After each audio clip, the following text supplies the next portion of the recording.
रायगड महाराष्ट्रासह देश विदेशातील ताज्या बातम्या पाहण्यासाठी मॅक्स इंडिया लाईव्ह चॅनलला सबस्क्राइब करा आणि बेल आयकॉन दाबायला विसरू नका। राज्याचे उपमुख्यमंत्री अजित पवार यांनी IPS महिला अधिकाऱ्यांना केलेली दमदाटी त्यावर अजित पवारांकडून स्पष्टीकरण आलेलं आहे। ते असं म्हणतात की मी स्पष्टपणे सांगू इच्छितो की माझा उद्देश कायद्याच्या अंमलबजावणीमध्ये हस्तक्षेप करण्याचा नव्हता, तर या ठिकाणी परिस्थिती शांत राहावी आणि ती अधिक बिघडू नये याची काळजी घेण्याचा होता।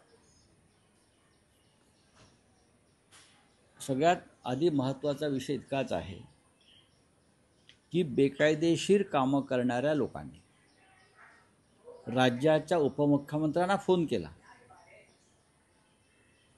ज्या अर्थी बेकायदेशीर कृत्य करणाऱ्या लोकांनी राज्याच्या उपमुख्यमंत्र्यांना फोन केला म्हणजे ती त्यांचीच माणसं होती। ती असू शकतात, कार्यकर्ते असू शकतात, आणि बेकायदेशीर कामाला संरक्षण द्या हे सांगण्यासाठी फोन केला। अजित पवार नेहमी त्यांच्या भाषणात सांगत असतात, मी कोणतेही नियमबाह्य काम करत नाही, नियमात जे बसत नसेल त्याला मी हो म्हणत नाही, अशा अनेक गोष्टी त्यांच्या आहेत। किंवा चुकीचं काम करणाऱ्यांना टायरवरती उलटं टांगून मारा बारामती तिकडे सांगत असतात। इतका मोठा अनुभवी माणूस, 6-7 वेळा डेप्युटी सीएम राहिलेले नेते, त्यांना हे समजू नये की मला ज्यांनी फोन केला आहे ते काय काम सांगतायत, कोणतं काम सांगतायत। तर पोलीस अधिकाऱ्यांना सांगा की आमच्या बेकायदेशीर कामांना संरक्षण द्या। आणि कोणता तणाव तिकडे निर्माण झाला होता, तर पोलिसांनी त्यांच्या बेकायदेशीर कामांना संरक्षण द्यावं, कारवाई करू नये म्हणून ते पोलीस अधिकाऱ्यांशी वाद घालत होते। याला तणाव म्हणत नाहीत, याला दादागिरी म्हणतात, गुंडागिरी म्हणतात। अशा गुंडागर्दीला सध्याचं सरकार, मी अजित पवारच म्हणत नाही, जवळजवळ अर्ध मंत्रिमंडळ हे अशा कामांना संरक्षण देत आहे। अजित पवारांना मी या संदर्भात गुन्हेगार ठरवत नाही आम्ही, पण अजित पवारांनी उगाच नाकाने कांदे सोडू नयेत। ते जे बोलत असतात, भाषणं करत असतात, लोकांना ज्ञान देत असतात, तुमचे पाय मातीचेच आहेत। ताबडतोब तुमच्या आमदाराने त्या पोलीस अधिकाऱ्याची चौकशी करा, त्याचं जात प्रमाणपत्र बघा, त्याचं मग आतापर्यंत तुम्हाला माहीत नव्हतं। ही परत दुसरी धमकी आहे। पहिली धमकी अजित पवारांनी दिली आणि दुसरी धमकी, जर आमच्या नेत्याचा संदर्भात काही कराल, बोलाल, तर आम्ही तुम्हाला महाराष्ट्रामध्ये काम करू देणार नाही, हे त्या आमदाराचं पत्र सांगत आहे। UPSCला पत्र लिहित आहे, त्या अधिकाऱ्याचं चौकशी करा। का तर त्यांनी राज्याच्या उपमुख्यमंत्र्यांना नियम आणि कायदा काय असतो हे सांगितलं, जे त्याचं काम आहे। जे त्याचं काम आहे IAS IPS, ज्याला भारतीय प्रशासकीय सेवा म्हणतात, त्यात काम करणाऱ्या प्रत्येकाचं एक काम आहे की जर मंत्री राज्यकर्ते चुकत असतील तर नियम काय आहे, संविधान काय आहे हे दाखवून देणं हे काम आहे। त्या महिलेचं काय चुकलं अधिकाऱ्याचं, दुसऱ्याच्या फोनवरून राज्याचं उपमुख्यमंत्री तिला बेकायदेशीर कामाला संरक्षण द्यायला सांगतो आणि त्या महिला अधिकारी असं सांगतायत की तुम्ही डायरेक्ट माझ्या फोनवरती फोन करा, गुन्हेगाराच्या फोनवरून मी तुमच्याशी बोलणार नाही।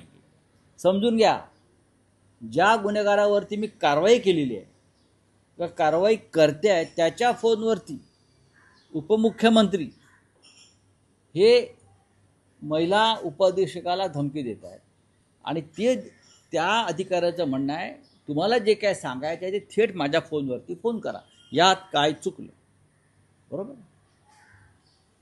पवारांना जे सांगायचं आहे ते त्यांनी थेट त्या महिला अधिकाऱ्याच्या फोनवरती फोन करून सांगायला पाहिजे, हा एवढाच विषय आहे। नाही, पण राऊतसाहेब, तुम्हाला असं वाटतं का की राज्याचे मुख्यमंत्री असतील किंवा देशाचे पंतप्रधान असतील, त्यांनी हे नुसते बोलबच्चन आहेत, कायदा करून अजित पवारांकडून या बाबतीतलं स्पष्टीकरण घेतलं पाहिजे किंवा तुम्ही जी काल राजीनाम्याची मागणी केली त्यांच्या नैतिकतेचा मुद्दा असतोच. नैतिकतेचा मुद्दा असेल आणि नैतिकता जर पाळायची म्हटलं या महाराष्ट्रात, तर महाराष्ट्रातलं 90% मंत्रिमंडळ रिकामं होईल. शिंदे गटाचे सगळे मंत्री घरी जातील नैतिकतेच्या मुद्द्यावर. अजित पवारांचे अर्धे मंत्री स्वतः सह घरी जातील. प्रत्येकावरती आरोप आणि गुन्हे आहेत. प्रत्येकजण आजही सरकारमध्ये बसून बेकायदेशीर कामं करतोय. कालची ते गोष्ट सोडून द्या. नैतिकतेच्या मुद्द्यावर करायचं म्हटलं तर निम्म मंत्रिमंडळ हे 24 तासात घरी जायला पाहिजे.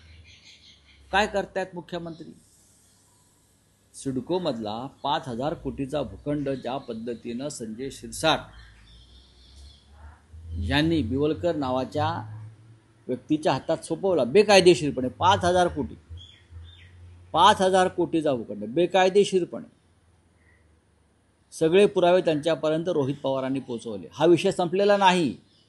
गणेश उत्सव असल्यामुळे हा विषय सध्या आम्ही थांबवला आहे. हा विषय पूर्णपणे संपलेला नाही, संपणार नाही.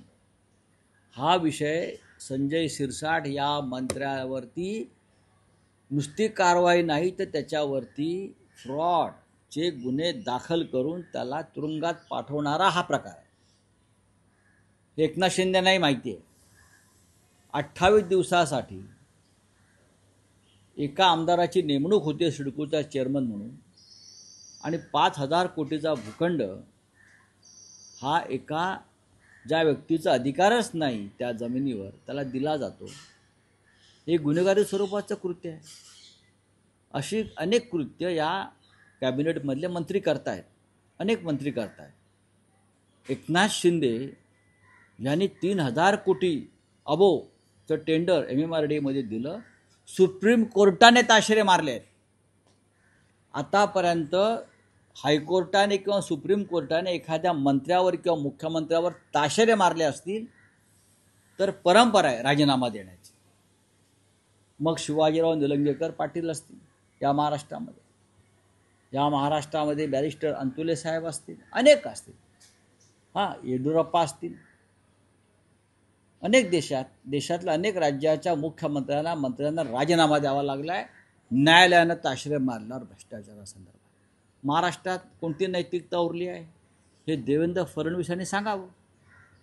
नैतिकतेच्या गप्पा आपण मारताय, छत्रपती शिवाजी महाराजांच्या चरणी जे आपण फुलं अर्पण करताय, बरं का, शिवाजी महाराजांचे राज्य नाही आहे.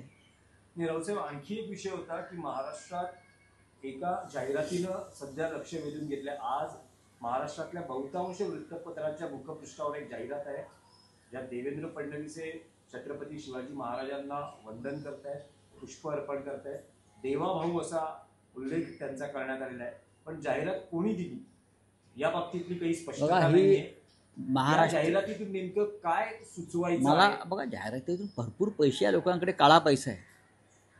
ज्याला जाहिरात द्यायची आहे त्याने नावासह द्यायला पाहिजे होती. खरं म्हणजे वृत्तपत्राने अशा जाहिराती स्वीकारू नयेत. महाराष्ट्रातल्या सर्व वृत्तपत्रात पहिल्या पानावर जाहिरात आहे देवाभाऊंची. असायला काहीच हरकत नाही. पण कोणी दिली, त्याचं आर्थिक गणित काय आहे, हे कोट्यवधी रुपये आले कुठून, हा दाता कोण आहे, हे समजून घ्यायचा अधिकार या राज्यातल्या सुजाण नागरिकांना नक्की आहे. आणि मी जे मगाशी नैतिकतेच्या गप्पा म्हणालो, हा काळा पैसा आहे. जे नाव न देता अशा जाहिराती देतात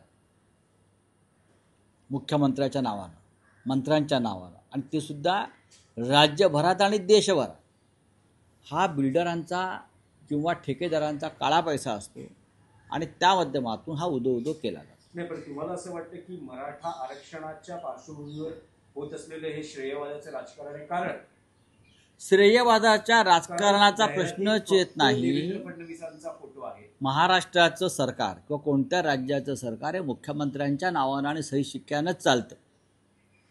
त्याच्यामुळे मराठा आरक्षणासंदर्भात जे निर्णय झाले त्याचं श्रेय हे सगळ्यात आधी राज्याचे मुख्यमंत्री देवेंद्र फडणवीस यांनाच द्यावं लागेल.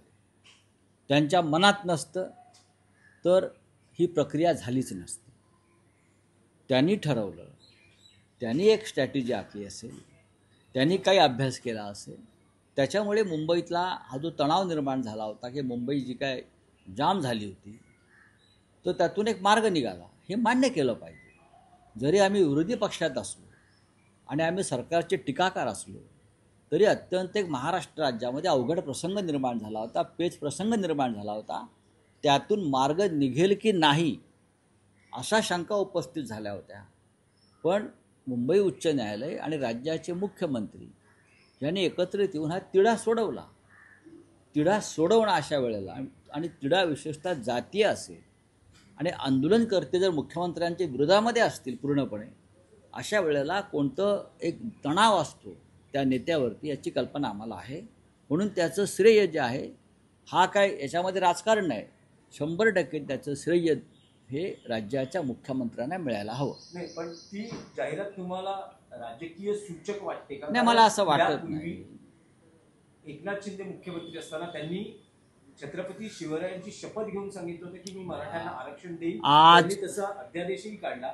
आज फडणवीसांचाही फोटो छत्रपतींना पुष्प अर्पण करतानाचा आहे. उद्या एकनाथ शिंदे जाहिरात देतील सर्व वृत्तपत्रात. हा पैशाची स्पर्धा आहे आणि दोघांकडेही काळा पैसा भरपूर आहे, दोघांकडे ब्लॅक मनी आहेत खूप प्रचंड. त्याच्यामुळे आज देवाभाऊच्या नावानं दिली, परवा या डेप्युटी सीएमच्या नावानं महाराष्ट्रात ही स्पर्धा आहे. ही काळ्या पैशाची स्पर्धा महाराष्ट्रामध्ये सुरू आहे. ब्लॅक मनी, लुटलेल्या पैशातून या जाहिरातबाजी सुरू असतील तर तुम्ही त्याला कसं काय रोखणार? राव साहेब, आणखी एक विषय होता की छगन भुजबळ यांची अजूनही नाराजी कमी होताना दिसत नाहीये. भले मुख्यमंत्र्यांनी म्हटलं असलं की आम्ही त्यांची नाराजी दूर करू, पण छगन भुजबळ हे या मराठा आरक्षणाच्या GR वर कोर्टात जाण्याच्या तयारीत असतात. जाऊ द्या ना कोर्टात, त्यांचा प्रश्न आहे. एक लक्षात घ्या की OBC असतील, मराठा असतील, धनगर असतील, हे सगळे शेवटी मराठी बांधव आहेत, या महाराष्ट्राचे नागरिक आहेत.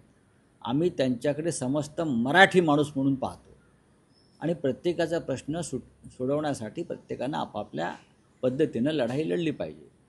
पण आम्ही शिवसेना प्रमुख बाळासाहेब ठाकरे यांच्या विचारानं चालणारी माणसं आहोत.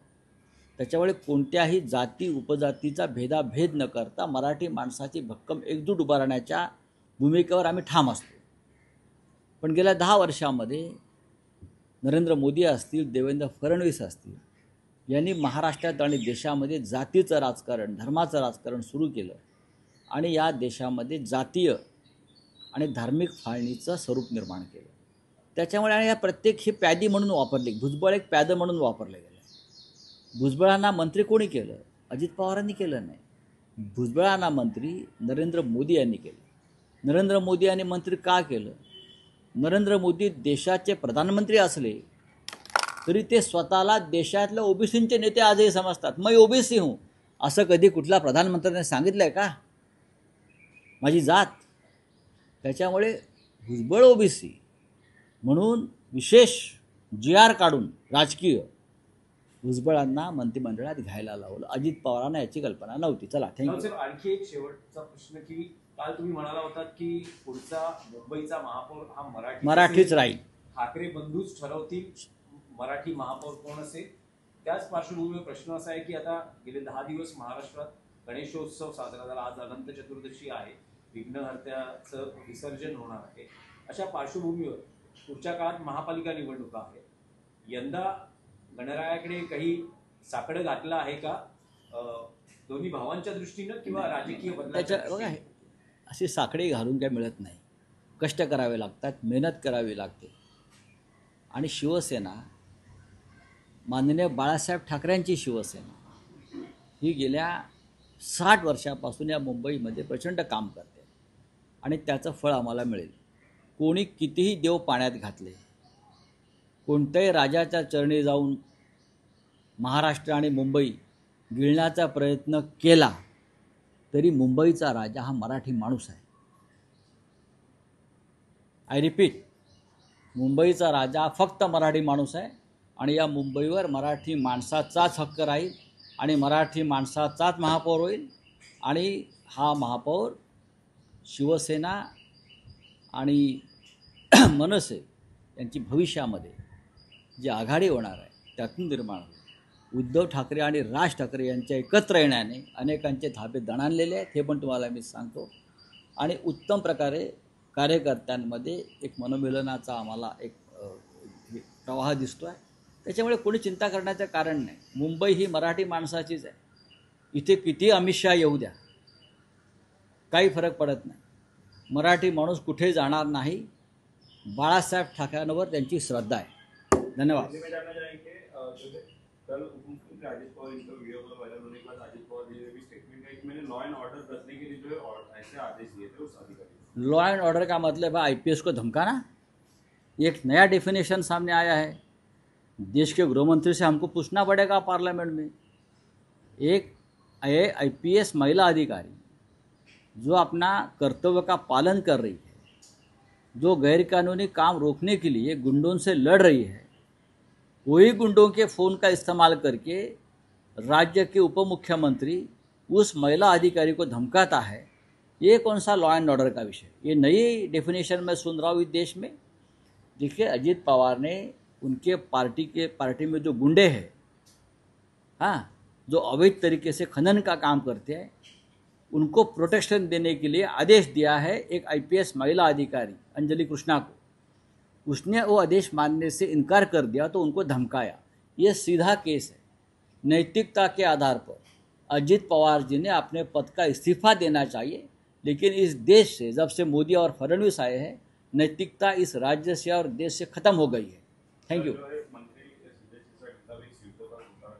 वो आ जाएगा, वो मामला ख़त्म नहीं हुआ. 5,000 करोड़ का जो ज़मीन का घोटाला है नवी मुंबई रायगढ़ में सड़कों का, वो मामला अभी भी चलेगा. एक 10-12 दिन गणेश उत्सव था इसलिए रुका था. एक ऐसी ज़मीन जिसके ऊपर किसी व्यक्ति का अधिकार नहीं था, कोई बिवल कर उसको 5,000 करोड़ की ज़मीन दान में दे दी एक मंत्री ने, और मुख्यमंत्री चुप बैठे हैं. लेकिन ये मामला और जनता चुप नहीं बैठेगी.